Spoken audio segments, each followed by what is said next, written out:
듣지 아니하면이라는 제목으로 하나님의 말씀을 나누기 원합니다. 우리가 잘 아는 말씀 중에 시편 119편 105절 말씀이 있습니다. 그 말씀에 뭐라고 되어 있냐면 주의 말씀은 내 발의 등이요 내 길의 빛이니이다 라고 되어 있습니다. 이 말씀을 통하여서 말씀이 얼마나 우리의 인생 가운데 중요한지를 보여주고 있습니다. 그렇기 때문에 말씀을 듣는 것이 너무도 중요하고 말씀을 읽어내는 것이 굉장히 중요함을 우리는 확인할 수가 있습니다.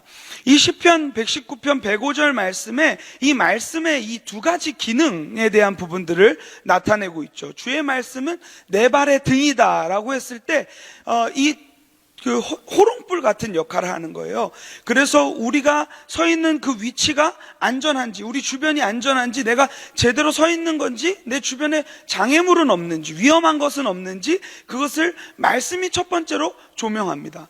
그리고 내가 제대로 된 위치에, 내가 서 있어야 할 위치에 서 있는지도 조명하는 것이 말씀의 첫 번째 역할을 보여주고 있는 거죠. 근데 말씀은 이 역할을 함과 동시에 무슨 역할을 하냐면 내 길의 빛이니이다.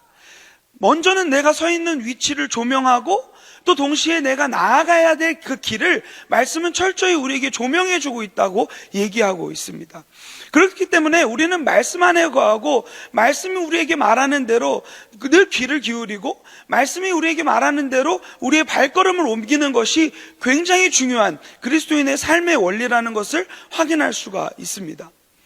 근데 늘 살다 보면 이게 잘 안 되는 것 같아요.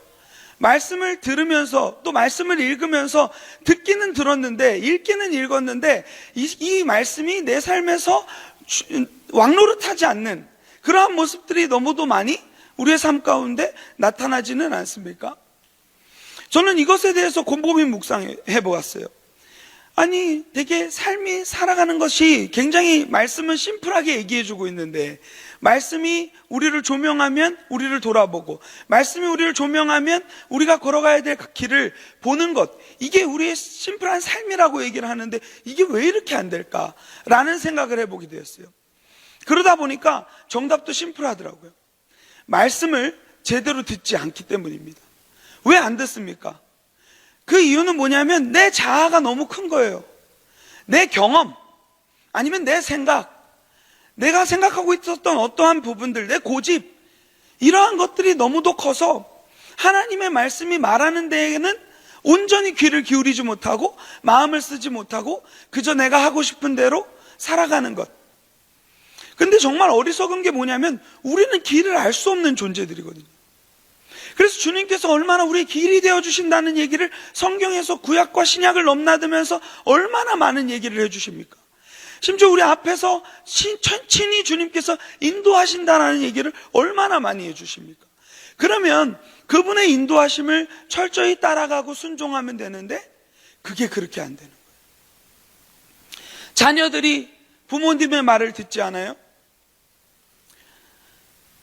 저는 이제 저희 아버지, 이제 저희 소천하신 아버지를 생각해 보면서 보니까 우리 아버지가 그렇게 어머니 말을 듣질 않아요.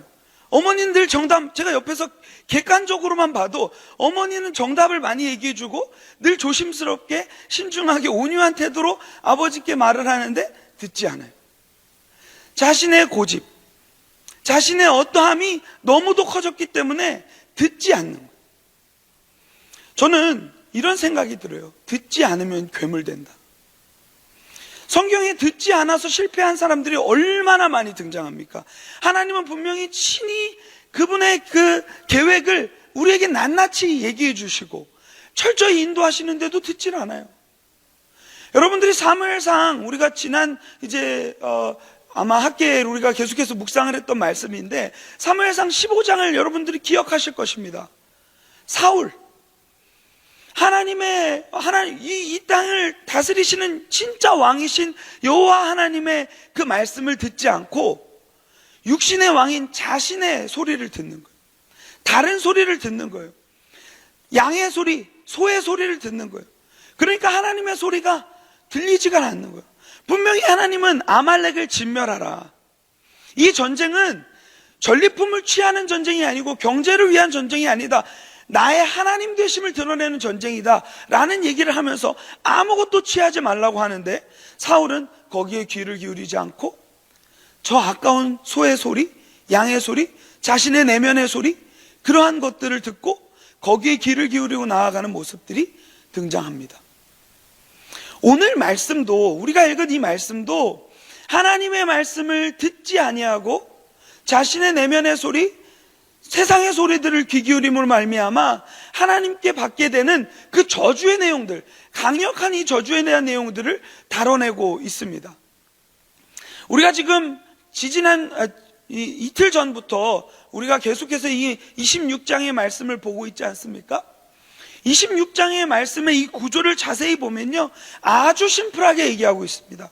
26장 1절부터 13절까지는요, 하나님의 말씀을 들었을 때, 하나님의 말씀 안에 거했을 때 우리가 누릴 복에 대한 부분들을 강조하고 있습니다.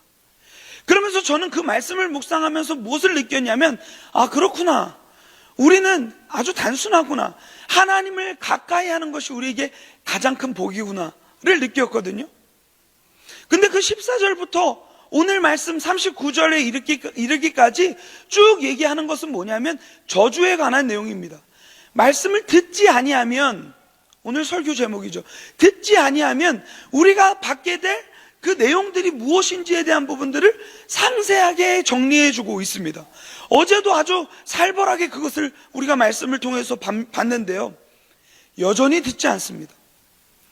그러니까 어떻게 하시냐면 27절에 보면 이렇게 나와 있습니다. 너희가 이같이 될지라도 내게 청종하지 아니하고, 너희가 이렇게까지 보여줬는데도, 이렇게까지 신호를 줬는데도 듣지 아니했다는 거예요. 오히려 나에게 영적으로 대항했다는 얘기를 이제 이 말씀 가운데 하나님께서 얘기하시면서 뭐라고 얘기합니까? 28절입니다. 내가 진노로 너희에게 대항하되. 여기서 이 대항하되라는 표현은 하나님의 이 결연한 의지, 변하지 않을 것 같은 이 결연한 의지를 지금 드러내고 있는 단어입니다. 너희의 죄로 말미암아 너희들이 7배나 더 징벌을 받게 될 것이다 라는 얘기를 하면서 이 징벌에 대한 내용들을 29절부터 풀어내기 시작합니다. 무슨 일이 일어나냐면 너희가 아들의 살을 먹을 것이며 딸의 살을 먹을 것이며, 이 말은 뭡니까? 정말 세상이 잘못되어 가고 있다는 것을 너무 선명하게 보여주는 거예요. 이전에 하나님은 이미 사인을 주셨어요. 이 기근이라는 것, 그것을 통하여서 여호와께 돌아오라고 계속해서 사인을 줬어요. 근데 듣지 않는 거예요. 어떻게 사인을 주셨습니까? 26절입니다. 내가 너희가 의뢰하는 양식을 끊을 때에 10여인이 한 하덕에서 너희 떡을 구워 저울에 달아주리니 너희가 먹어도 배부르지 아니하리라. 기근이 왔어요. 그래서 먹을 것이 없어요. 그래서 한 하덕에서 떡을 구워가지고 10여인이 저울에 달아서 나눠 먹기 시작하는 거예요. 기근의 심각성을 지금 보여주고 있는데, 그것보다 더 심각한 상황은 뭐냐면 이제는 먹을 게 아예 없어요. 그래서 뭘 합니까? 부모가 자식을 먹는 일이 지금 이 말씀, 어마무시한 말씀이 지금 등장하고 있는 것입니다. 이것은 아마 열왕기하 6장에 28절부터 29절까지인가요? 거기에 이제 실제적으로 이루어지는 일로 나타납니다. 아주 무시무시한 일이에요. 여호와의 말씀을 우리가 청종하지 아니하면, 듣지 아니하면 이런 결과들이 나타나는 거예요. 그뿐만이 아닙니다. 30절, 내가 너희의 산당을 헐며 너희의 분향단을 부수고 너희의 시체들을 부서진 우상들 위에 던지고 내 마음이 너희를 싫어할 것이며, 여기 31절까지 이어서 보면 내가 너희의 성읍을 황폐하게 하고 너희의 성소들을 황량하게 할 것이요 너희의 향기로운 냄새를 내가 흠향하지 아니하고. 제사를 드려도 하나님은 그 제사 받지 않고, 왜요? 당연히 안 받죠. 하나님을 여호와께 온전히 접붙임되어서 예배하지 못하고 여호와를 가까이 하는 이 복을 누리지 못하는 사람들이다 보니까 하나님께서 그것을 너무 강하게 엄벌하시는 내용이 이 말씀 가운데 등장하는 거예요. 하나님은 되게 싫어하셨어요. 마음이 없는, 중심이 없는 예배를 굉장히 싫어하셨어요. 레위기를 통해서 우리가 계속 보고 있고, 사실 이사야 1장에서도 그 증거가 보이고, 여러 성경의 증거들을 통하여서 하나님은 어떠한 예배를 가장 기뻐하시는가? 하나님은요, 우리 마음의 중심에 주님을 모셔두는 예배자, 그리고 그 예배를 가장 기뻐하시는데, 이들의 모습은 하나님도 섬기고 우상도 섬기고 하나님을 섬기는 그 제단 위에 우상을 향한 그 제물을 올려드리고 그러한 모습들이 너무도 많이 빈번하게 일어나니까 죄악의 그 만연함이 너무도 심각하니까 하나님께서 제단을 헐며 성소를 헐며 산당들을 헐며 우상들을 정말 부수고 이러한 아주 강력한 메시지들, 성읍을 황폐하게 하고 너희들이 향기로운 아무리 제사를 드려도 그 냄새를 내가 받지 않는다 라고 얘기를 하는 것입니다. 그러면서 32절 더 심화되고 있어요. 그 땅을 황무하게 하리니 거기 거주하는 너희의 원수들이 그것으로 말미암아 놀랄 것이요 내가 너희를 여러 민족 중에 흩을 것이요 내가 칼을 빼어 너희를 따르게 하리니 너희의 땅이 황무하며 너희의 성읍이 황폐하리라. 저는 여기 33절에 내가 칼을 빼어 너희를 따르게 하리니 너희의 땅이 황무하며 너희의 성읍이 황폐하리라. 여기에 말씀에 너무 이렇게 집중이 되는 거예요. 이 말씀을 보면서 무엇을 느꼈냐면 이런 것이에요. 아까도 제가 말했던 것처럼 하나님을 떠나 살면, 하나님의 말씀을 떠나 살면 평안이 없다. 왜냐하면 칼이 우리를 따라오기 때문에. 저는 그것을 이 말씀 가운데서 계속해서 조명해 보는 거예요. 그러는 가운데 또 하나의 역설이 등장합니다. 34절에 보니까 너희가 원수의 땅에 살 동안에 흩으셔서 원수의 땅에 살 동안에 너희의 본토가 황무할 것이므로 땅은 안식을 누리게 될 것이다. 하나님은요, 우리가 안식하지 못함으로, 하나님의 규례와 법도를 지키지 못함으로 땅이 안식하지 못했어요. 그것을 본인이 제자리로 돌리시고 우리를 흩으시고, 정말 하나님께서는 무시무시한 이야기를 39절까지 계속해서 이어가고 있는 것입니다. 여기 36절부터 보면요, 남은 자들의 이 결말에 대한 부분들을 나오는데, 이 남은 자들의 결말을 읽다 보면요, 이 말씀이 실제로 어떻게 이루어졌는지에 대한 부분들을 묵상하게 됩니다. 분명히 36절부터 너희 남은 자들에게는 그 원수의 땅에서 내가 그들의 마음을 약하게 하리니 그들은 바람에 불린 잎사귀 소리에도 놀라 도망하기를 칼을 피하여 도망하듯 할 것이요. 여기서도 하나님을 떠난 사람들의 평안없는 모습이 보이죠. 늘 쫓기는 인생으로 살아가는 사람들의 모습이 보입니다. 그들은 쫓는 자가 없어도 칼 앞에 입슴같이 서로 짓밟혀 넘어지리니 너희가 원수들을 맞설 힘이 없을 것이요. 이런 얘기를 해요. 너희가 여러 민족 중에서 망하리니 너희의 원수들이 땅이 너희를 삼킬 것이라. 그뿐만 아니라 계속해서 반복하고 있는 내용은 뭐냐면 너희들이 망할 것이요 포로될 것이다 라는 얘기를 아주 핵심적으로 지금 얘기해 주고 있어요. 이것이 어떻게 응하게 됩니까? 북이스라엘의 생각을 한번 해보셨으면 좋겠어요. 북이스라엘은 아수르에 멸망하죠. 포로되죠. 망하죠. 남유다도 마찬가지예요. 바벨론의 포로가 되고 망하고, 그러한 모습들이 지금 이 말씀에서 실제로 증거화되는 그러한 모습들을 우리가 볼 수가 있습니다. 하나님을 떠나 살면 평안이 없습니다. 하나님을 가까이 하면 그것이 우리에게 가장 큰 복임을 이 말씀을 통해서 우리에게 조명해 줌을 우리 모두가 확인했으면 좋겠습니다. 여기서 이런 여러 가지 비극에 대한 정리를 했는데, 저는 이 말씀을 읽으면서 가장 큰 비극이 무엇일까라는 것을 생각해 봤을 때 가장 큰 비극은 하나님이 떠나셨다는 비극입니다.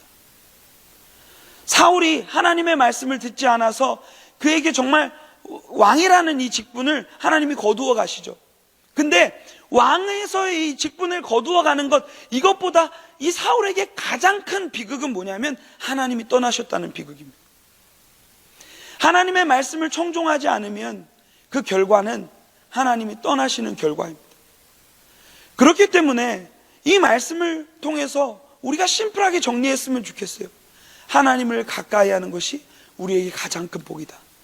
그렇기 때문에 하나님을 가까이 할 뿐만 아니라 하나님께서 우리에게 세밀하게 말씀하시는 그 음성에 귀 기울이는 것, 듣는 것, 그것이 우리가 살 길이요 우리가 누릴 수 있는 가장 큰 복이라는 것을 우리가 기억하며 나아갔으면 좋겠습니다.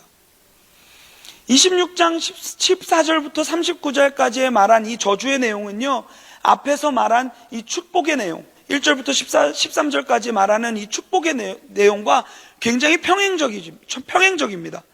그러니까 우리가 두 갈림길 가운데서 말씀 안에 거하는 자는 이런 결과를 얻게 되고, 반대로 말씀 안에 거하지 않으면 이런 결과를 얻게 될 것이다 라는 것을 얘기하는데, 그 죄의 제목, 그 복의 제목이 일치하다는 거예요. 하나님의 말씀을 듣는 그러한 것이 우리의 삶이 되었으면 좋겠습니다. 오늘 이 말씀을 통하여서 이 두 갈림길 앞에서 하나님의 말씀을 청종하는 길로 우리의 발걸음을 옮기는 믿음의 사람들이 되었으면 좋겠어요. 저는 이게 우리가 누릴 수 있는 최고의 지혜요 복이라고 생각합니다. 여러분, 마지막으로 이 얘기만 하고 마칠 건데요, 열왕기상 3장을 한번 여러분 생각해 보세요. 저는 이 말씀을 묵상하는데 이 솔로몬이 생각났어요. 솔로몬이 하나님 앞에서 기도하죠. 뭐라고 기도합니까? 나의 하나님 여호와여, 주께서 종의 아버지 다윗을 대신하여 왕이 되게 하였사오나 종은 작은 아이라. 자신의 위치를 너무 선명하게 조명하고 있어요. 말씀 앞에 보니까 자기는 아무것도 아닌 존재라는 것을 확인하는 거예요. 그러면서 이 사람은 어떻게 기도하냐면, 주께서 택하신 백성 가운데 있나이다. 그들은 큰 백성이라 수요가 많아서 셀 수도 없고 기록할 수도 없사오니 누가 이 주의 이 많은 백성을 재판할 수 있사오리까? 주님, 듣는 마음을 종에게 주사 주의 백성을 재판하여 선악을 분별하게 하옵소서. 솔로몬 지혜의 사람이라고 하잖아요. 저는 그 지혜의 근원이 여기 있다고 봅니다. 솔로몬은요, 하나님 앞에서 늘 기도했던 내용이 있어요. 하나님, 저 지혜 주세요. 이 기도보다요, 하나님, 듣는 마음을 주십시오. 하나님, 내가 어떻게 합니까? 주님의 마음, 주님의 지혜를 내게 부어주시사 내가 이 일 잘 감당하게 해달라고 하는 이 기도.